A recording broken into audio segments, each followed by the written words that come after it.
खबर अमेठी से है, जहां अमेठी में अधिवक्ताओं का एसडीएम के खिलाफ फूटा गुस्सा। सड़कों पर उतरे अधिवक्ताओं ने एसडीएम के खिलाफ किया विरोध प्रदर्शन।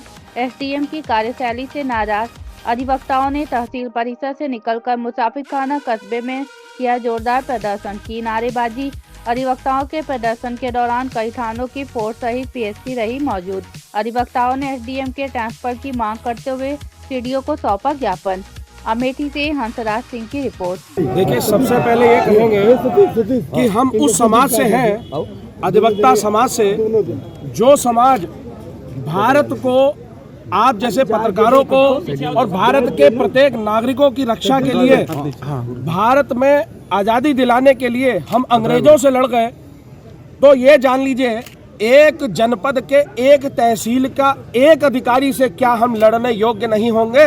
हमारी आवाज़ जब शांतिपूर्ण तरीके से हम दरख्वास्त कर रहे थे, क्योंकि हमारा जो हथियार है वो सिर्फ और सिर्फ हमारी कलम है, हम कलम के सिपाही हैं। जब हम शांतिपूर्ण तरीके से, हमारे माननीय अध्यक्ष जी, हमारी यहाँ की बार, यहाँ का प्रत्येक क्रांतिकारी अधिवक्ता आप पीछे देख सकते हैं, इनके सीने में पीड़ा है। और जब इस पीड़े को बयां करने के लिए ये गए वहाँ के अधिकारियों के पास, तो अधिकारी उल्टा शोषण करके यहाँ गुंडागर्दी करता है। आप ये जान लीजिए कि अगर ऐसा ये नहीं करते हैं और अभी भी इनको यहाँ से वापसी नहीं भेजा जाता है तो उग्र आंदोलन तो निश्चित होगा। मैं भी अखिल भारतीय संयुक्त अधिवक्ता परिषद का प्रदेश अध्यक्ष हूँ। पूरी जिम्मेदारी और पूरे होशो-हवास के साथ कहता हूँ पूरे अधिवक्ता समाज को और इस बार को ये आश्वस्त करता हूँ कि अगर 75 जिले और 18 मंडलों का अधिवक्ता इस धरा पर ना हो तो आप कहिएगा। दूसरी चीज कि अगर यहाँ पर कुछ भी ऐसी चीजें जो सबूतों के आधार पर हम माननीय उच्च न्यायालय भी जाएंगे,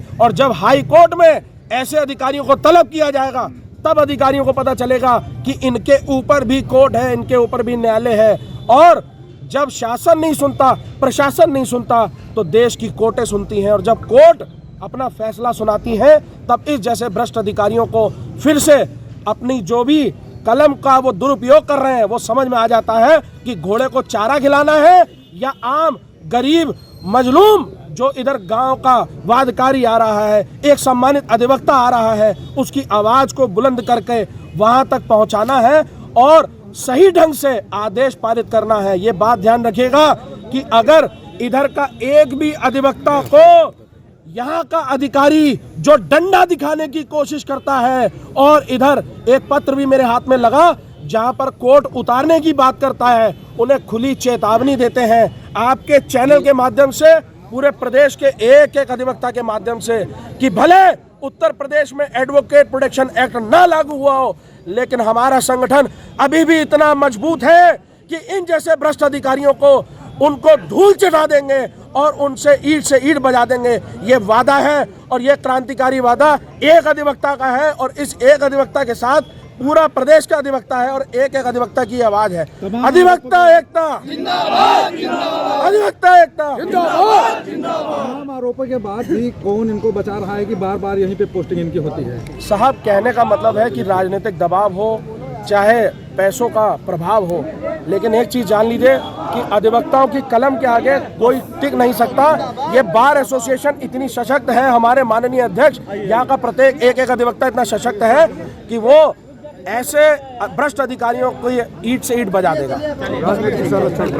सीडीओ उपस्थित हुआ हूँ यहाँ पे मुसाफिरखाना तहसील के नीचे के लिए एक ज्ञापन दिया गया कतिपय समस्याओं को लेकर। इसके संबंध में जिलाधिकारी महोदय से वार्ता की गई है और इसकी एक उच्च स्तरीय समिति गठित कर जांच कराई जाएगी और ट्रांसपेरेंट तरीके से इसकी जांच कराकर जो भी इसमें निष्कर्ष आउटकम्स आएगा उसके आधार पर जिलाधिकारी महोदय द्वारा निर्णय लिया जाएगा। सर, वकीलों का आरोप था कि 2 बार इसके पहले भी एसडीएम शिकायत के आधार पर ही यहाँ से हटाए गए हैं। न्यायिक और प्रशासनिक दोनों पक्ष रहे हैं, तीसरी बार फिर इनकी पोस्टिंग इसी तहसील में हुई है। देखिए, जो माननीय अधिवक्तागण ने इसमें लिख के दिया है सारे बिंदुवार, इनकी हर एक बिंदु की जांच कराई जाएगी। पुराना कोई इशू है उसकी भी जांच करा ली जाएगी। अब इसमें जिलाधिकारी महोदय से वार्ता के क्रम में ये निष्कर्ष आया है कि एक उच्च स्तरीय समिति जांच जब इसकी करेगी तभी आउटकम सही हो पाएगा, और आउटकम सही आने के पश्चात हम लोग इस पर निर्णय लेंगे। Thank you. धन्यवाद।